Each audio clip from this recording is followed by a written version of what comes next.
If you're seeing error code 200_19002 in Fall Guys, don't worry. This usually happens when some game files are missing or have become corrupted. In this video, I'll show you the quickest and most effective fix using the Epic Games Launcher, and it only takes a few minutes.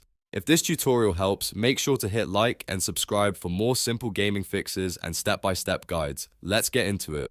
First, the reason this error shows up is because Fall Guys may not be able to load properly if one or more files are damaged, incomplete, or missing. That means the best first step is to verify the game files through Epic Games Launcher, because this will scan your installation and automatically repair anything that's broken. To start, open the Epic Games Launcher on your PC. Once it's open, go to your library. This is where all of your installed games are listed. Find Fall Guys in the list and then look for the three dots underneath the game icon.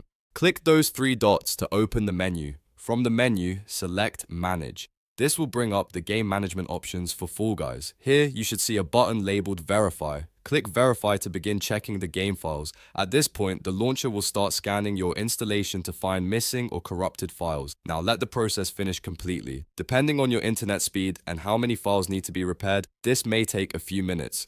While the verification is running, Epic Games Launcher will compare your installed files with the correct version and re-download anything that is damaged or missing. This is why this method is so effective. It fixes the problem without requiring you to reinstall the entire game. Once the verification is complete, restart the launcher and launch Fall Guys again.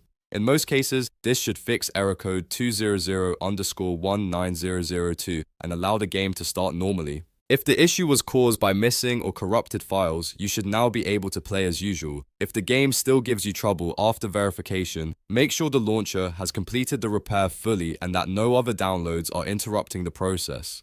But in most situations, verifying the files is the main fix and the one you should try first. So to quickly recap, open Epic Games Launcher, go to Library, click the three dots under Fall Guys, choose Manage, and then hit Verify. Let the launcher repair the files and then try opening the game again. That's the easiest way to fix error code 200_19002 in Fall Guys. If this helped you out, please like the video and subscribe to the channel. It really helps support the content and lets you know when new troubleshooting videos are posted. Thanks for watching and I'll see you in the next one.